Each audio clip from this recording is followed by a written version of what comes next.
रेशम, जो कि एक गर्भवती है, उसकी डिलीवरी का टाइम हो चुका है। उसकी सास लीला उसे अस्पताल ले जा रही है। बस बस पहुंचने वाले हैं, हमारा नन्हा चिराग आने वाला है। तभी सामने टूटी हुई सड़क आती है। लीला ऑटो वाले को बोलती है, बेटा मेरी बहू का अस्पताल पहुंचना बहुत जरूरी है, तो बस चल अभी। माँ जी, पर कच्ची सड़क है, आगे कुछ भी हो सकता है। जो होगा देख लेंगे। ऑटो चलना शुरू होता है। उसके सामने पानी भरा हुआ है। हवा एकदम से सहम जाती है। ऑटो का सीधा पहिया धीरे से एक जगह धंसता है। ऑटो हल्का सा टेढ़ा होता है और ऑटो वाला रेस तेज देता है, लेकिन ऑटो धंसता ही चला जाता है और देखते ही देखते राइट साइड में पलट जाता है। लीला चिल्लाती है, रेशमा! उसकी आवाज एक गूंज में रह जाती है। कुछ सालों बाद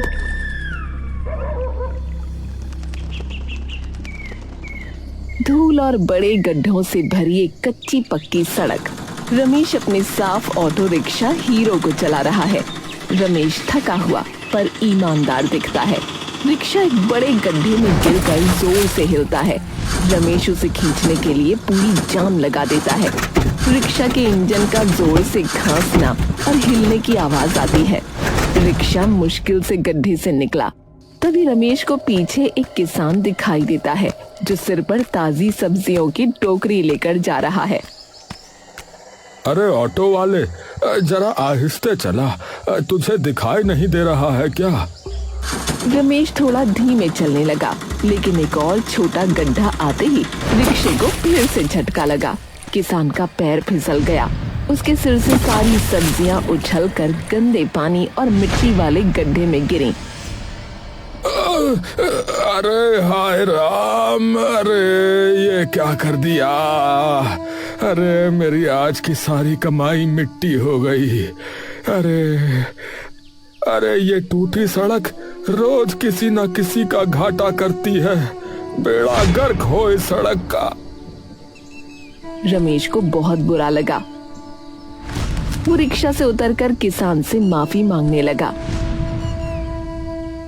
माफ कर दो काका, मेरा ऑटो काबू में ही नहीं आया। इस रास्ते पर तो देखो ना। अरे छोड़ दे बेटा, छोड़ दे, तेरी गलती नहीं है। ये सड़क नहीं, ये तो गांव की टूटी किस्मत है रे। कौन बनाएगा इसे? रमेश उदासी से सर झुका लेता है। तभी दूर से एक बड़ी स्कूल गाड़ी आती दिखती है। जैसे ही वो टूटी सड़क का हाल देखती है, वो बिना रुके गोल घूमकर वापस शहर की तरफ मुड़ जाती है। आज फिर से परी, मेरी बेटी स्कूल नहीं जा पाएगी। उसका एडमिशन अच्छे स्कूल में कराया, पर ये रास्ता सब खत्म कर रहा है। रमेश रिक्शा पर हाथ मारता है। उसके चेहरे पर गुस्सा नहीं, बल्कि एक पक्का इरादा दिखता है। नहीं, अब बस।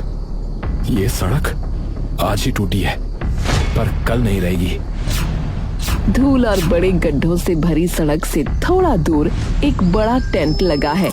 नेताजी नक्कड़ सिंह और ठेकेदार मोटू राम मेज पर बैठकर समोसे खा रहे हैं। दोनों बहुत खुश दिखते हैं और तेज आवाज में बात कर रहे हैं।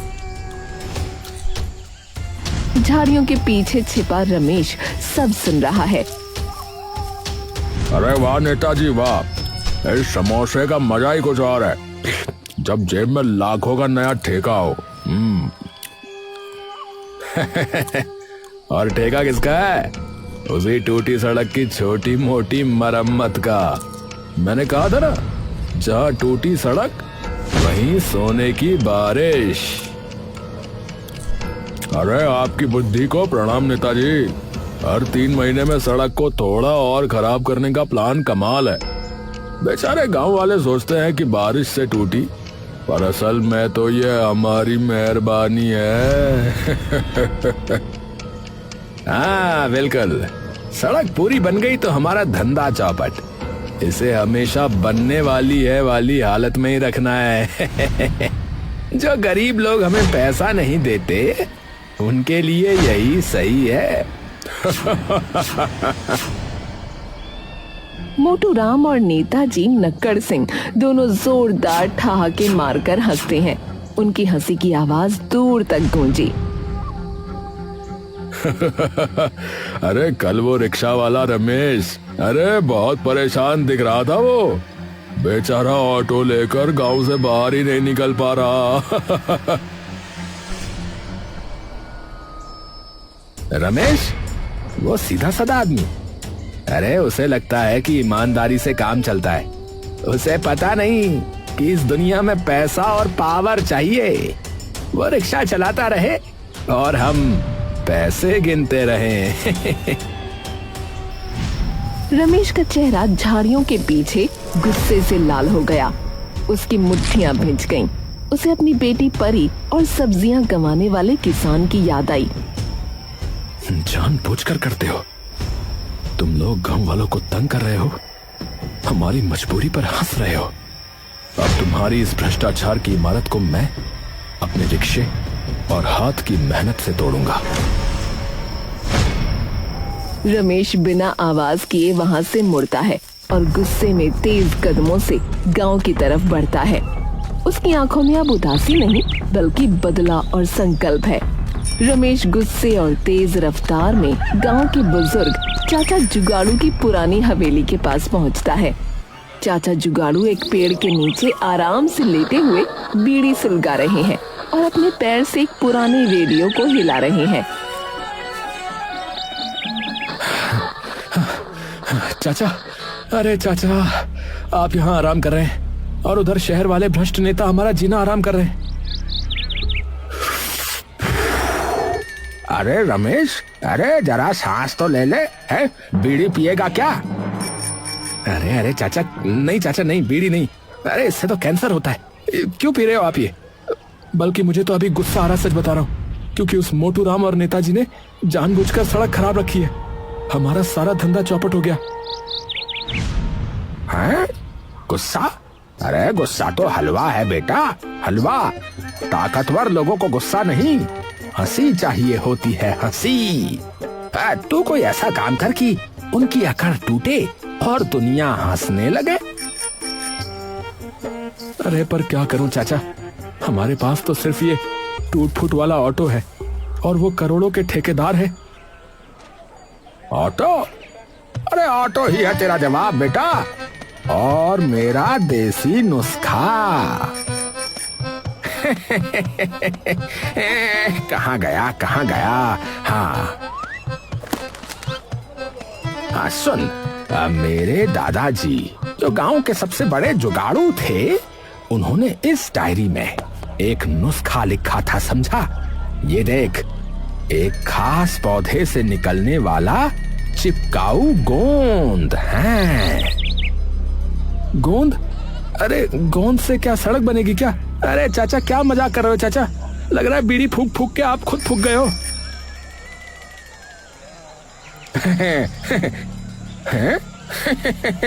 अरे बेवकूफ, अरे ये साधारण गोंद नहीं है रे। ये गोंद जब गांव की मिट्टी और पत्थर के साथ मिलता है तो वो सीमेंट को भी फेल कर देता है। हाँ, अगर तुझे नेताजी को करोड़ों का नुकसान पहुंचाना है तो इस गोंद का इस्तेमाल कर बच्चा। क्या? अरे अरे बस चाचा, बस मिल गया। अब मैं अपना रिक्शा और ये गोंद इस्तेमाल करूंगा। मैं ही इस टूटे रास्ते का पहला हीरो बनूंगा, देखना। लेकिन याद रख रमेश, इस गोंद में चिपक है, इससे सड़क नहीं टूटेगी, पर गांव वालों को भी साथ चिपकाना होगा, तभी काम बनेगा, समझा बेटा? रमेश खुशी से चाचा जुगाड़ू के पैर छूता है और तुरंत अपनी रिक्शा हीरो की तरफ भागता है। उसका चेहरा अब आत्मविश्वास से भरा है। रमेश अपने ऑटो रिक्शा हीरो के सामने खड़ा है। गांव के लगभग 10-12 लोग उसके आसपास हैं, जिनमें किसान, कुछ बूढ़ी औरतें और जवान लड़के हैं। लोग चुपचाप और दुविधा में हैं। गांव वालों, मैंने अपनी आंखों से देखा है, नेताजी और मोटू राम जानबूझकर हमें तंग कर रहे हैं। यह सड़क टूटी नहीं है, इसे तोड़ा गया है। तेरी बात सही है रमेश, पर हम गरीब लोग ठेकेदार से क्या ही लड़ेंगे बता। उसका तो बड़ा टरक आएगा, हमारी बनाई चीज 1 मिनट में तोड़ देगा बेटा। अरे ये देखो, ये मेरी बेटी परी है। ये हर रोज मुड़ जाने वाली स्कूल गाड़ी को देखती है। क्या हम अपनी अगली पीढ़ी को यही टूटी हुई किस्मत देंगे? बोलो। गांव वाले उदास हो गए। रमेश तुरंत माहौल बदलता है और चाचा जुगाड़ू की गोंद की बात बताता है। लेकिन अब हमारे पास उसका जवाब है। यह है चमत्कारी चिपकाऊ गोंद। चाचा जुगाड़ू ने कहा है कि यह गोंद मिट्टी और पत्थरों को सीमेंट से भी मजबूत बना देगा। हमें बस एक साथ काम करना है। तो ठीक है रमेश भैया, हम तुम्हारे साथ हैं। कब से सोच रहे थे कि इस भ्रष्ट सिस्टम को सबक सिखाएंगे। जा बेटा रमेश, भगवान तेरा भला करे। इस नेक काम में हम अपनी जान लगा देंगे। देखते ही देखते गांव के सभी लोग काम में लग गए। औरतें और बच्चे पास के खेत से मिट्टी और छोटे पत्थर इकट्ठा करने लगे। आदमी बड़े पत्थरों को तोड़ने लगे। रमेश का रिक्शा अब ट्रैक्टर बन गया। रमेश रिक्शा हीरो के पीछे एक बड़ा लकड़ी का तख्ता बांधता है। तैयार हो जाओ, अब हमारा हीरो चलेगा और ये सड़क सीधा दिल से दिल को जोड़ेगी। रमेश तेज रफ्तार में उस गोंद, मिट्टी और पत्थरों के मिश्रण को सड़क पर फैलाता है और रिक्शा की मदद से उसे समतल करता है। हाँ? अरे ये गांव वाले तो सच में सड़क बना रहे हैं और वो रिक्शा वाला वो तो ट्रैक्टर बन गया। अरे तो गड़बड़ हो गई, मुझे नेताजी को बताना होगा। सुबह होते ही सड़क का एक बड़ा हिस्सा एकदम चिकना और ठोस हो गया। सूरज की पहली किरणें नई सड़क पर चमकी। गांव वाले थकान के बावजूद जीत की खुशी से एक दूसरे को देखने लगे। अरे वाह रे रमेश वाह, अरे तू तो सचमुच जो है टूटे रास्ते का हीरो निकला भाई। अरे हमारी किस्मत बदल गई। गांव की नई सड़क ये सुबह की धूप में एकदम चिकनी और मजबूत दिख रही थी। बच्चे, जिनमें परी भी है, उस पर भाग रहे हैं और हंस रहे हैं। किसान अपनी सब्जियों की टोकरी रिक्शा पर रखकर शहर जा रहा है। गांव में खुशी का माहौल है। पापा देखो, मेरी स्कूल गाड़ी वापस नहीं मुड़ी। आज मैं स्कूल जाऊंगी। रमेश ने अपनी बेटी को गले लगाया। उसने गर्व से नई सड़क को देखा। अरे तेरा बहुत बहुत धन्यवाद रमेश, इस सड़क ने सचमुच हमारी किस्मत बदल दी। अब मेरी सब्जी ताजी शहर पहुंचेगी। हाँ। गांव वाले खुशी से ताली बजाते हैं और रिक्शा हीरो की जय जयकार करते हैं।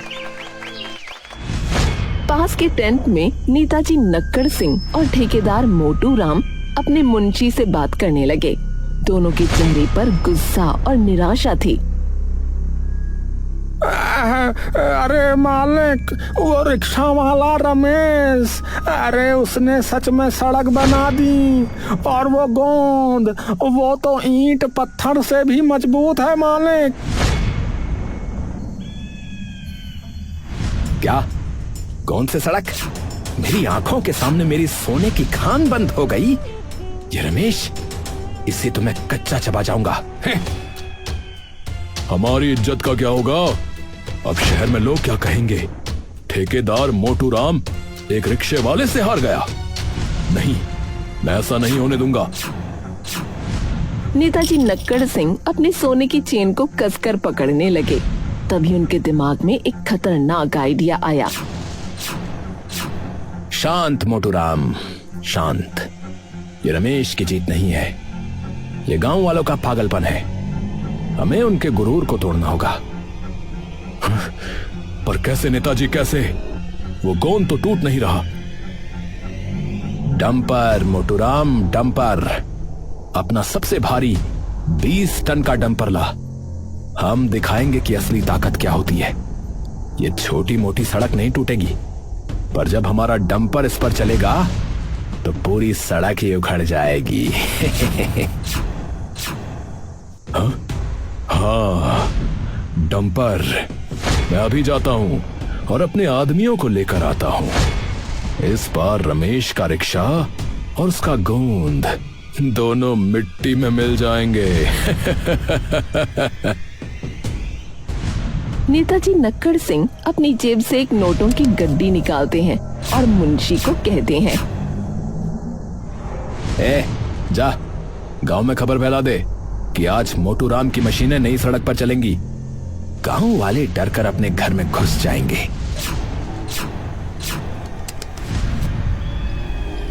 और हाँ, ध्यान रखना कोई बीच में नहीं आना चाहिए।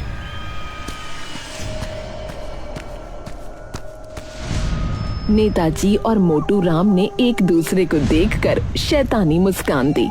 दोपहर का समय, नई सड़क पर गांव वाले हंसी खुशी से बैठे हैं। बच्चे अभी अभी स्कूल से लौटे हैं और परी अपनी सहेलियों को बड़े स्कूल की बातें बता रही है। अचानक गांव का मुंशी हाँफता हुआ आया। उसका चेहरा डरा हुआ था। अरे रमेश, अरे रमेश, अरे रमेश, भाग जाओ, सब लोग भाग जाओ। अरे मोटू राम अपना सबसे बड़ा डंपर लेकर आ रहा है। वो कह रहा है कि वो सड़क को जड़ से उखाड़ देगा। अरे हे भगवान, मैंने कहा था ना, वो जरूर बदला लेगा। अरे अब क्या होगा रे रमेश? कोई कहीं नहीं जाएगा। हमने ये सड़क डर से नहीं, हिम्मत से बनाई है। ये हमारी मेहनत है। दूर से एक विशाल पीला डंपर तेज रफ्तार से आता दिख रहा था। उसके पीछे मोटू राम और नेताजी की बड़ी काली कार है। डंपर का जोरदार शोर पूरे गांव में गूंज रहा है। मोटू राम और नेताजी गाड़ी से बाहर निकले। उनके चेहरे पर जीत की शैतानी मुस्कान थी। ए गांव वालों, बाहर निकलो रे। मैं तुम्हें दिखाऊंगा कि असली सड़क कैसे टूटती है। ए रमेश, अपना ये मिट्टी का खिलौना लेकर साइड हो जा रे। रमेश अपने ऑटो रिक्शा हीरो को सड़क के बीचों बीच ले आया। गांव के सभी लोग, जिनमें चाचा जुगाड़ू भी शामिल हैं, रमेश के पीछे कतार बनकर खड़े हो गए। मोटू राम, हिम्मत है तो पहले इस हीरो पर डंपर चढ़ा। ये सड़क टूटने वाली नहीं, ये चिपकने वाली है। डंपर चला रे, रमेश को कुचल दे। आज इस गांव को पता चलना चाहिए कि बॉस कौन है। बॉस। डंपर का ड्राइवर डरता है, पर मोटू राम उसे जबरदस्ती गियर डालने को कहता है। डंपर भयानक आवाज के साथ तेजी से रमेश और गांव की तरफ बढ़ता है। विशाल पीला डंपर जोरदार आवाज करते हुए रमेश और गांव वालों की तरफ बढ़ता है। डंपर का ड्राइवर डर रहा है, पर मोटू राम उसे चलाए जाने का इशारा करता है। रमेश और सभी गांव वाले डर के मारे अपनी आंखें बंद कर लेते हैं। खत्म कहानी। ये ले रमेश, तेरी सड़क का अंतिम संस्कार। देखा, ताकत किसे कहते हैं, देखा।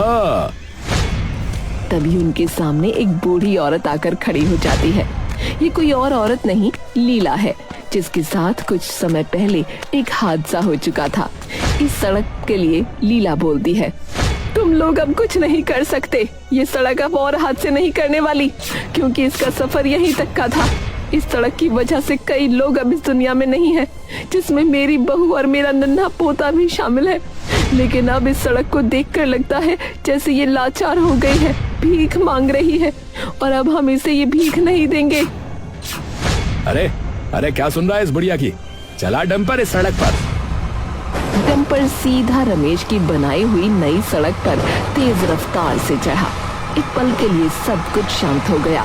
रमेश ने लीला का हाथ खींचकर उसे साइड में किया। फिर टायरों के जोर से जमीन पर चिपकने की अजीब सी आवाज आई। चिपक टस।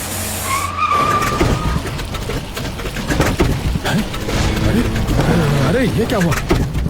मोटूराम, तेरा डंपर हिल क्यों नहीं रहा रे? पता नहीं नेताजी, पता नहीं, मैंने तो पूरी ताकत लगाई।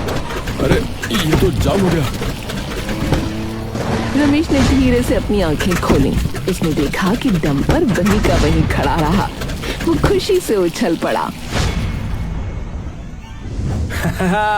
मोटूराम और नेताजी, ये है चाचा जुगाड़ू के गोंद का कमाल।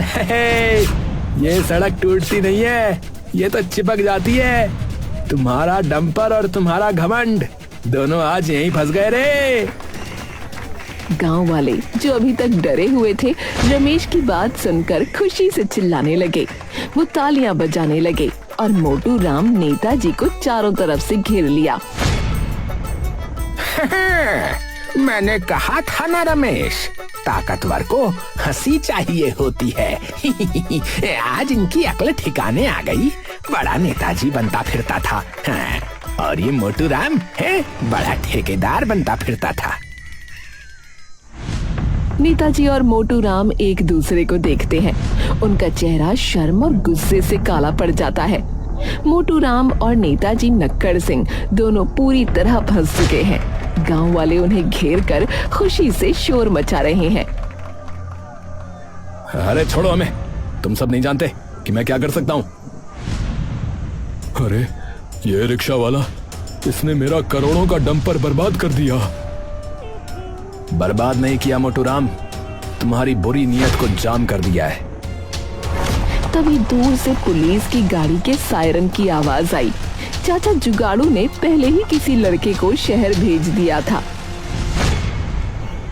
अरे कौन है ये सब, और ये डंपर भी सड़क पे कैसे फंसा रहे?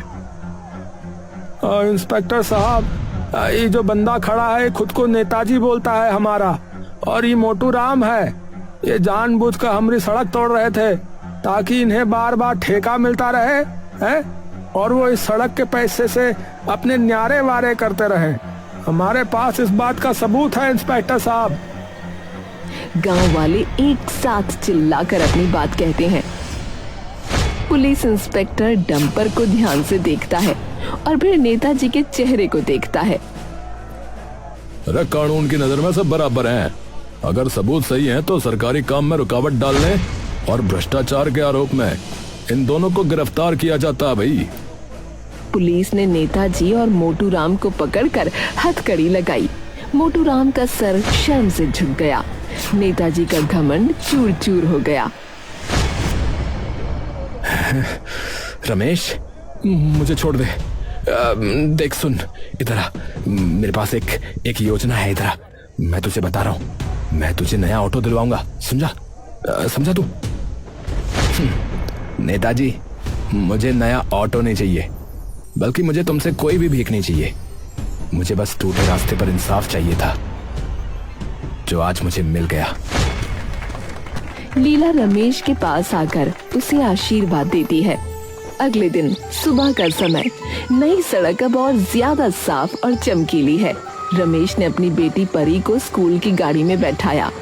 स्कूल गाड़ी रमेश की बनाई हुई चिकनी सड़क से शहर की तरफ आसानी से चली गई। बाय पापा, शुक्रिया हीरो। जा मेरी गुड़िया। रमेश, चाचा जुगाड़ू और बाकी गांव वाले एक साथ खड़े हैं और मुस्कुरा रहे हैं। चाचा, सही कहा था आपने। अकेले लड़ता तो हार जाता, पर गांव की एकता और मेहनत के आगे कोई भ्रष्ट ताकत नहीं टिक सकती। कैमरा नई चिकनी सड़क पर फोकस करता है। ये कहानी हमें सिखाती है कि अगर इरादा नेक हो और लोग एक साथ खड़े हो जाएं, तो कोई भी आदमी अपने छोटे से कदम से भ्रष्टाचार की सबसे मजबूत दीवार को भी गिराकर टूटे रास्ते का हीरो बन सकता है।